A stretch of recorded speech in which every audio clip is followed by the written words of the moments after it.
Good afternoon. Good afternoon, dear traders. Welcome to ИнстаФорекс TV studio. Here is the fresh economic news with us, Anna Kasatkina and Ekaterina Stikhina. You're watching the review on Forex and commodity markets for the last week. So what events called the tune on Forex last week? Well, on Friday the US dollar fell against the basket of other major currencies. And what was the reason for this investors' behavior?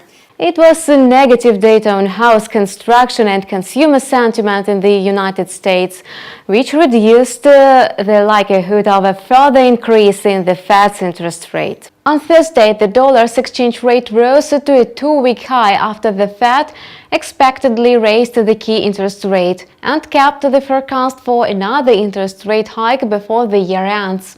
Over the week, the US dollar index fell by about 0.1%. Weak economic reports caused a depreciation of the greenback. Data released on Friday showed that in May, housing starts in the United States shrank for the third consecutive month to the lowest level in 8 months. A slowdown in the US construction sector can hamper economic growth in the second quarter of this year. A separate report from the University of Michigan showed US consumer sentiments fell to 94.5 in June from 97.1 in May. Economists had predicted the index to come in at 97.1. The exchange rate of the Japanese yen changed slightly during volatility trading after the Bank of Japan left its key interest rate unchanged and pointed to the fact that ultra-soft monetary policy will be kept for a long period. The British pound went up to 1.2780, gaining 50 points to the week due to increased chances for that the low interest rate of the Bank of England is likely to be changed soon, after 3 members of the Monetary Policy Committee voted to raise the interest rate. The euro got support after the IMF and the finance ministers of 19 Eurozone countries agreed on a €6.5 billion tranche for Greece to prevent a default in that country in July and a new debt crisis.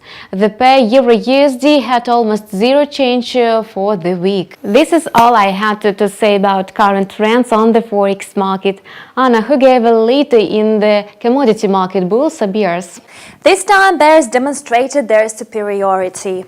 So what contributed to the sell-offs? Data showing a rise in US oil production and weak domestic gasoline demand kept pressure on prices. Crude oil prices rebounded on Friday after hitting their lowest settlement in 2017, but still registered a week of loss. August Brent futures on London's ICE futures exchange rose by 45 cents to $47.37 a barrel.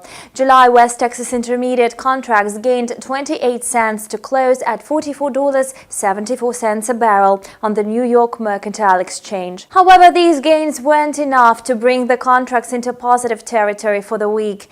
WTI crude oil lost 2.4%, while Brent futures decreased by 1.6%.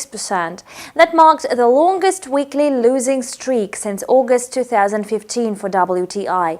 Meanwhile, gold prices on Friday jumped from the 3-week low hit a day earlier, but signals from the US Federal Reserve for another increase in interest rates this year sent the precious metal down for a second straight week. August gold futures settled at $1,256.50 a troy ounce. On Thursday, the yellow metal closed at the lowest level since May 24th. For the week, gold recorded a 1.2% decline. Anna, thank you for the review of the commodity market. You've watched the weekly review of the currency and commodity markets prepared by ИнстаФорекс TV and presented to you by us, Ekaterina Stikhina and by Anna Kasatkina. Good luck and see you later. Goodbye.